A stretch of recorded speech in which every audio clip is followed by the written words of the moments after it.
राज ठाकरे यांनी महायुतीच्या सभेत शरद पवार, उद्धव ठाकरे आणि सुषमा अंधारे यांच्यावर हल्लाबोल केला।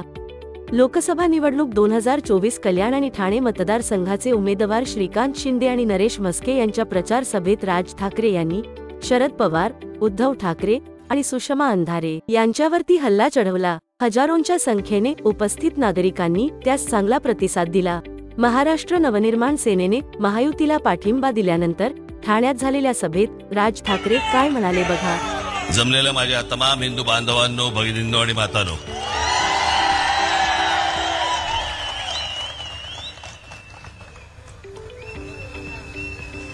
आता तोंडातली का कुकरची शिटी आहे? याच उद्धव ठाकरेंनी महाराष्ट्र नवनिर्माण सेनेचे 7 पैकी 6 नगरसेवक खोके देऊन तुम्ही तोडले होते ना, तेव्हा काही नाही वाटलं?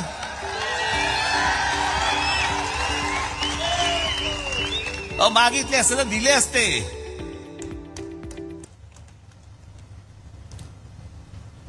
पण काय त्याला म्हणतात ना, ढेकणा संघ हिराई भंगला। बरोबर शरद पवार बसलेत। या फोडाफोडीच्या राजकारणाची या महाराष्ट्रामध्ये जर कोणी सुरुवात केली असेल तर ती शरद पवारांनी सुरुवात केली। पहिल्यांदा काँग्रेस फोडली त्यांनी,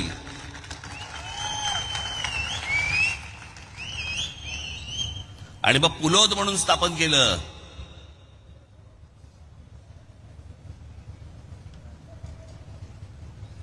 साधारणपणे 77-78 सालची 78 वगैरे सालची गोष्ट असली, पुलोद म्हणून स्थापन केलं।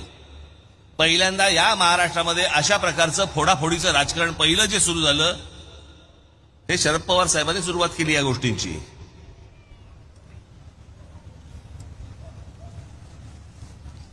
झालं मग 1991 पुन्हा या शरद पवारांनी छगन भुजबळांना फितवून बाळासाहेबांची पुन्हा शिवसेना फोडायला लावली।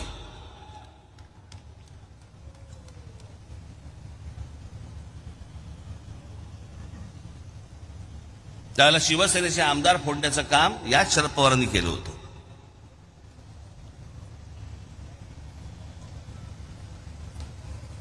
ज्या छगन भुजबळांना फोडलं आज ते इथे असतील। मी आपला काय माझा बाहेरून पाठिंबा आहे, त्याच्यामुळे मी काही बोलू शकतो।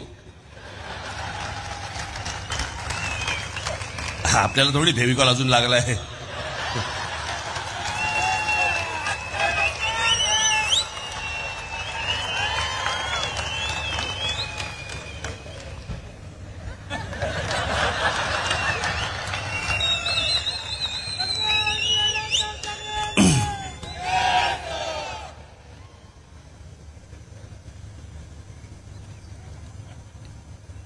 त्याच्यानंतर नारायणराव राणे यांच्याबरोबर आमदार घेऊन काँग्रेसने त्यावेळेला पुन्हा बाळासाहेबांची शिवसेना फोडली।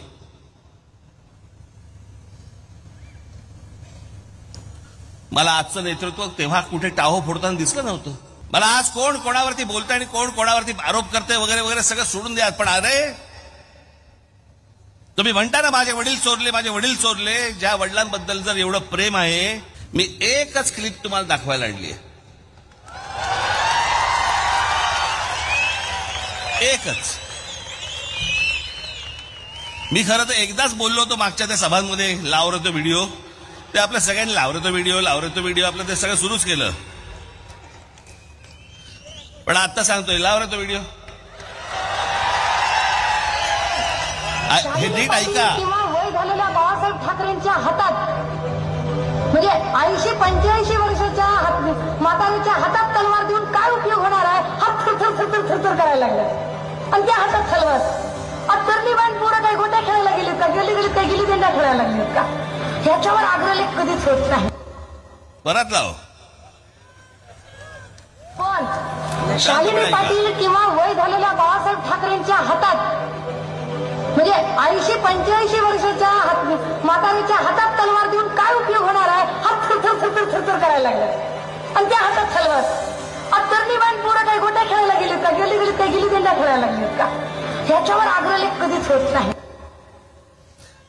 यांच्या अनेक क्लिप्स आहेत, मला त्यांच्या काही क्लिपमध्ये काही देणं घेणं नाहीये, परंतु ज्या माननीय बाळासाहेबांबद्दल वक्तव्य करणाऱ्या या बाई 70, 75, 80 वर्षाच्या म्हाताऱ्याच्या हातामध्ये तलवार दिल्यावरती लटलटणारा हा हात,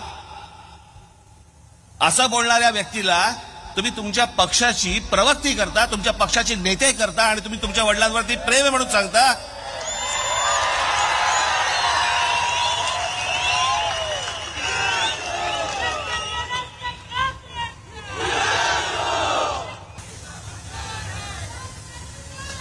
ज्या छगन भुजबळांनी माननीय बाळासाहेबांना अटक करण्याचा प्रयत्न केला होता, त्या छगन भुजबळांबरोबर तुम्ही बाहेर पडल्यावरती, भाजपनं फारकत घेतल्यावरती एका मंत्रिमंडळामध्ये तुम्ही मांडीला मांडी लावून बसता, तेव्हा वाटत नाही की माझ्या वडिलांना अटक करायला लावणारा हा माणूस, ह्याच्यावर मी बसणार नाही, वाटलं नाही तेव्हा? कसला फोडाफोडी? ही सगळी माणसं जी काय आज आहेत, एक गोष्ट तुम्हाला सांगतो, राजकारण सांगताय तुम्ही, कसली सिंपती? 2-2.5 वर्षापूर्वीचा काळ काढून बघा. शिवसेना आणि भारतीय जनता पक्ष तुम्ही एकत्र निवडणूक लढवलीत ना रे. लोकांनी तुम्हाला एकत्र म्हणून, तुम्हाला युती म्हणून मतदान केलं होतं ना. तेव्हा निकाल लागल्यानंतर ज्या वेळेला त्याला कळलं की बाबा आपल्याशिवाय ह्यांचं सरकार बसत नाही, नवीन टोम काढली. आपलं ते 2.5 वर्षाचं उपमुख्यमंत्री पदाचं काय, हे म्हणे 4 भिंतीत ठरलं आमचं. 4 भिंतीत आधी का नाही बोललं?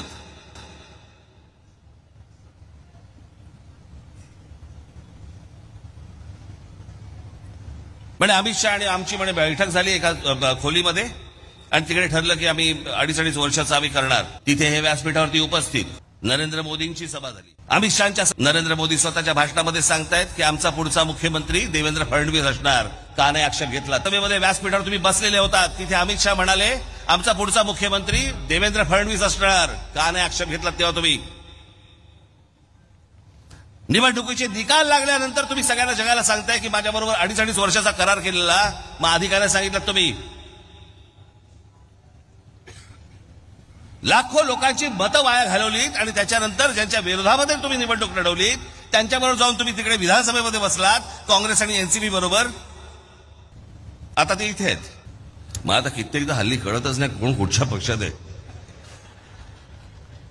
येणाऱ्या 20 मे रोजी जी आपली 18वी लोकसभेची निवडणूक होणार आहे, तेव्हा ठाण्यामधनं श्री नरेश म्हस्के आणि कल्याणमधनं श्री श्रीकांत शिंदे याला आपण प्रचंड मताने आपण विजयी करावं.